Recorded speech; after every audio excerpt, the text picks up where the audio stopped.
12 सालों में लगने वाला महाकुंभ हिंदू धर्म में बहुत ही महत्व रखता है। देश विदेश से करोड़ों लोग महाकुंभ में शामिल होने के लिए आते हैं। इस महाकुंभ की भव्य शुरुआत प्रयागराज में पौष पूर्णिमा से हुई। वहीं इसका समापन महाशिवरात्रि के दिन यानी कि 26 फरवरी 2025 को होगा। इस दौरान करोड़ों की संख्या में श्रद्धालु आस्था की डुबकी लगाएंगे।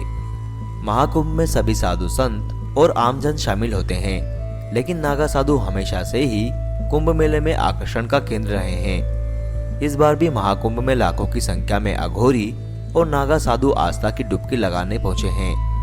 महाकुंभ में किए जाने वाले अमृत स्नान यानी कि शाही स्नान में सबसे पहले स्नान का अधिकार नागा साधुओं को दिया जाता है। नागा साधुओं के स्नान के बाद ही अन्य संत स्नान करते हैं। आमतौर पर साधु संत लाल, पीला या केसरिया रंग के कपड़ों में नजर आते हैं, लेकिन नागा साधु कभी कपड़े नहीं पहनते। क्या आपने कभी सोचा है कि नागा साधु आखिर कपड़े क्यों नहीं पहनते हैं और इतनी कड़ाके की सर्दी में भी आखिर नागा साधुओं को ठंड क्यों नहीं लगती है? अक्सर लोग इस सवाल का जवाब जानना चाहते हैं कि कपकपाती ठंड में भी नागा साधु बिना कपड़े खुद को गर्म कैसे रखते हैं। तो आइए आपको बताते हैं नागा साधुओं से जुड़ी कुछ रहस्यमयी बातें।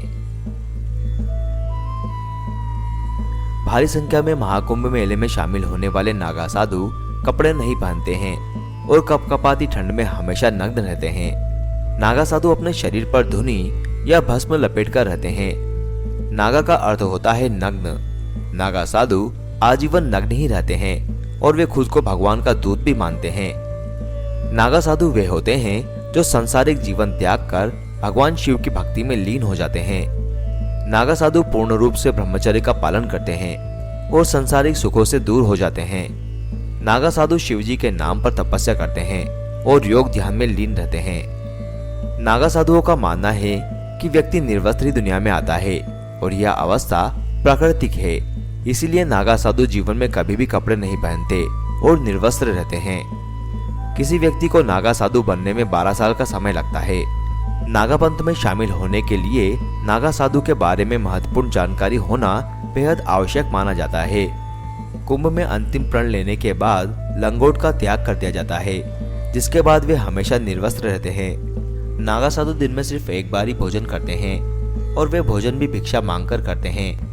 नागा साधु को दिन में 7 घरों से भिक्षा मांगने की इजाजत होती है। अगर उन्हें किसी दिन 7 घरों में से भिक्षा नहीं मिलती तो उन्हें भूखा ही रहना पड़ता है। नागा साधु ठंड से बचने के लिए 3 प्रकार के योग करते हैं। साथ ही नागा साधु अपने विचारों और खान पान पर भी संयम रखते हैं। कठोर तपस्या, सात्विक आहार, नाड़ी शोधन और अग्नि साधना करने के कारण नागा साधुओं को ठंड नहीं लगती है। नागा साधुओं का कोई विशेष स्थान या घर नहीं होता। ये कहीं भी कुटिया बनाकर अपना जीवन व्यतीत करते हैं। सोने के लिए भी नागा साधु किसी बिस्तर का इस्तेमाल नहीं करते, बल्कि हमेशा जमीन पर सोते हैं। नागा साधु तीर्थयात्रियों द्वारा दिए जाने वाला भोजन ही ग्रहण करते हैं। उनके लिए दैनिक भोजन का कोई महत्व नहीं होता और न ही अन्य किसी संसारिक चीज का महत्व होता है। नागा साधु केवल सात्विक और शाकाहारी भोजन ही खाते हैं। भोलेनाथ की भक्ति में लीन रहते हुए नागा साधु 17 श्रृंगार करने में विश्वास रखते हैं, जिनमें भभूत, चंदन, रुद्राक्ष माला, डुडुल माला, डमरू, चिमटा और पैरों में कड़े आदि शामिल है। पौराणिक मान्यताओं के अनुसार नागा साधु के 17 श्रृंगार शिव भक्ति का प्रतीक होते हैं। नागा साधु जीवित रहते ही खुद अपना पिंडदान और अंतिम संस्कार कर चुके होते हैं। ऐसे में उनकी अंत्येष्टि को लेकर भी कई सवाल होते हैं।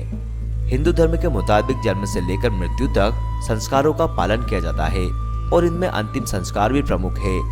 आम लोगों की अंत्येष्टि दाह संस्कार करके की जाती है, लेकिन नागा साधु तो खुद ही अपना पिंडदान कर चुके होते हैं, तो उनका अंतिम संस्कार कैसे होता है? आपको बता दें कि मृत्यु के बाद नागा साधु की समाधि लगाई जाती है, चाहे वो जल समाधि हो या फिर भू समाधि। उनका दाह संस्कार नहीं किया जाता। नागा की चिता को आग नहीं दी जाती और ऐसा करने पर बहुत दोष लगता है। इसकी वजह यह है कि नागा साधु पहले ही अपने जीवन को नष्ट कर चुका होता है और पिंडदान कर चुका होता है, तब जाकर ही वो नागा साधु बन पाता है। कुंभ जैसे खास मौकों पर नजर आने वाले नागा साधु कुंभ मेले के बाद अचानक कहां गायब हो जाते हैं, ये भी सोचने वाली बात है।